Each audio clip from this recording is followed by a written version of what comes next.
9 മാസത്തോളം നീണ്ട ആശങ്കകൾക്കും കാത്തിരിപ്പിനും സമാപനം. ബഹിരാകാശ യാത്രിക സുനിത വില്യംസും ബുച്ച് വിൽമോറും ഭൂമിയിൽ തിരിച്ചെത്തി. ആദ്യവും ആശങ്കയും നിറഞ്ഞൊരു വലിയ കാത്തിരിപ്പാണ് അവസാനിക്കുന്നത്. കഴിഞ്ഞ 9ഓളം മാസം നമ്മുടെ കൺമുന്നിലുണ്ടായിരുന്നു, പക്ഷേ കൈയെത്താ ദൂരത്തായിരുന്നു.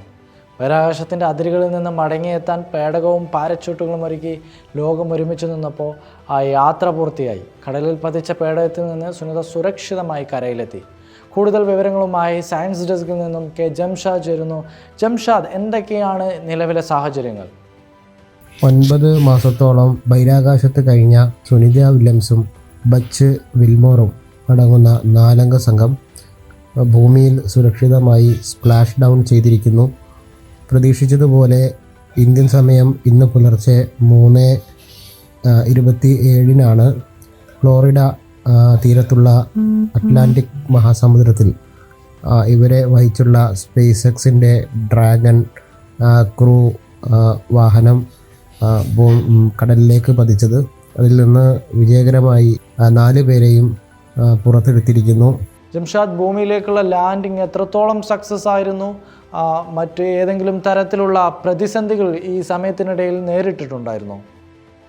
ഏതായാലും പ്രതീക്ഷിച്ച സമയത്ത് പ്രതീക്ഷിച്ചതുപോലെ തന്നെ മറ്റു പ്രശ്നങ്ങളൊന്നുമില്ലാതെ ഇവർക്ക് ഭൂമിയിൽ സ്പ്ലാഷ് ഡൗൺ ചെയ്യാൻ കഴിഞ്ഞു എന്നുള്ളതാണ്.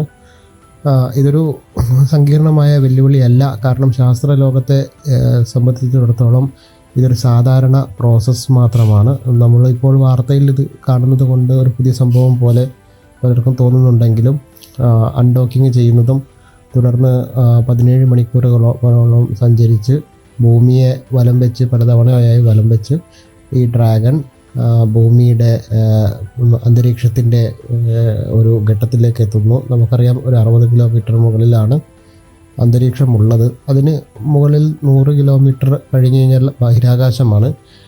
ബഹിരാകാശത്ത് ആകാശത്തിന് വെളിച്ചമുണ്ടാവില്ല, നിറമുണ്ടാവില്ല, ഇരുണ്ട നിറമായിരിക്കും, അന്തരീക്ഷത്തിന് കട്ടി കുറവായിരിക്കും. അപ്പോൾ അവിടെ നിന്ന്, അതായത് 400 കിലോമീറ്റർ ഉയരത്തിലായിരുന്നു നമ്മുടെ ഈ പേടകം, അന്താരാഷ്ട്ര ബഹിരാകാശ നിലയമുള്ളത്. അവിടെ നിന്ന് ഇത് ഘട്ടം ഘട്ടമായി ഭൂമിയെ വലം ചെയ്ത് ഭ്രമണപഥം താഴ്ത്തിയാണ് ഈ നമ്മുടെ ഡ്രാഗൺ ക്രൂ വാഹനം നമ്മുടെ അന്തരീക്ഷത്തിലേക്ക് കടക്കുന്നത്. അന്തരീക്ഷത്തിലേക്ക് കടക്കുന്ന സമയത്താണ് ഏറ്റവും കൂടുതൽ വെല്ലുവിളികളുള്ളത്. തീപിടിക്കുന്നത് പോലുള്ള പ്രശ്നങ്ങളൊക്കെ ഉണ്ടാകുന്നത് അവിടെ വായുവിൻ്റെ ഘർഷണം മൂലമാണ് ഉണ്ടാകുക.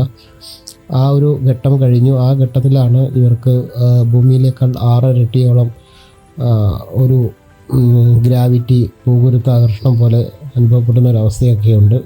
ഈ ഒരു സങ്കീർണമായ അവസ്ഥയിലൂടെയാണ് ഓരോ ഗഗനസഞ്ചാരികളും കടന്നു പോവുക. അത് കഴിഞ്ഞ് ഇവർ താഴേക്ക് വന്നുകൊണ്ടിരിക്കുന്ന സമയത്ത് ഈ ഡ്രാഗണിൽ നിന്ന് ഒരു 4 പാരച്യൂട്ടുകൾ വിടരുകയും ഇതിൻ്റെ വേഗത കുറയുകയും ചെയ്തു. അതുപോലെ കൃത്യമായി തന്നെ പ്രതീക്ഷിച്ച കടലിൽ ഈ ഡ്രാഗൺ പേടകം വീഴുകയും തുടർന്ന് കപ്പലിൽ കാത്തിരുന്ന നാവികസേനയുടെ ഉദ്യോഗസ്ഥർ അത് വീണ്ടെടുക്കുകയും അവരെ പുറത്തെടുക്കുകയും ചെയ്തിരിക്കുന്നു.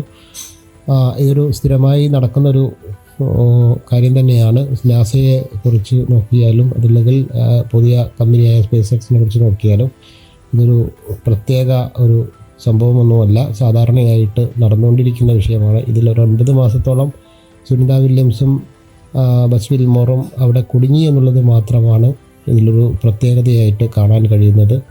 പല കാരണങ്ങൾ കൊണ്ട് അവർ അവിടെ നീണ്ടുപോയി അവരുടെ ബഹിരാകാശ ജീവിതം. ഇതിനു മുമ്പും 327 ദിവസം വരെ കുടുങ്ങിയ ആളുകളുണ്ട്.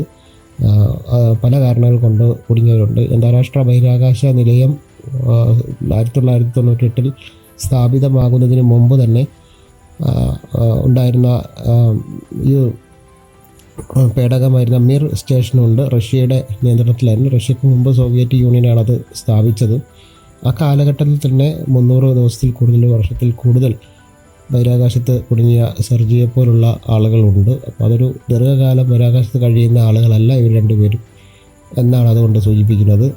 ഏതായാലും പ്രതീക്ഷിച്ചതുപോലെ തന്നെ മറ്റു പ്രശ്നങ്ങളൊന്നുമില്ലാതെ തന്നെ ഇവർക്ക് ഭൂമിയിൽ തിരിച്ചെത്താൻ കഴിഞ്ഞു എന്നുള്ളത് ആശ്വാസകരമായ. ജംഷാദ്, ഭൂമിയിൽ തിരിച്ചെത്തിയാലുള്ള 2 പേരുടെയും ആരോഗ്യസ്ഥിതിയെക്കുറിച്ച് വലിയ ആശങ്ക തന്നെ ഉണ്ടായിരുന്നു. നിലവിലുള്ള അവരുടെ ആരോഗ്യസ്ഥിതി എന്താണ്? ഇനി മുന്നോട്ടുള്ള വഴികൾ എന്തൊക്കെയാണ്? ഇനി ഹൂസ്റ്റണിൽ 45 ദിവസത്തെ ഈ ഭൂമിയിലേക്ക് മടങ്ങിയതിന് ശേഷം 45 ദിവസം കഴിഞ്ഞ ശേഷം മാത്രമായിരിക്കും ഇവർ സാധാരണ ജീവിതത്തിലേക്ക് തിരികെ പ്രവേശിക്കുക. കാരണം നിരവധി ആരോഗ്യ പ്രശ്നങ്ങൾ ഇവർക്ക് നേരിടേണ്ടതുണ്ട്, നടക്കാൻ കഴിയില്ല.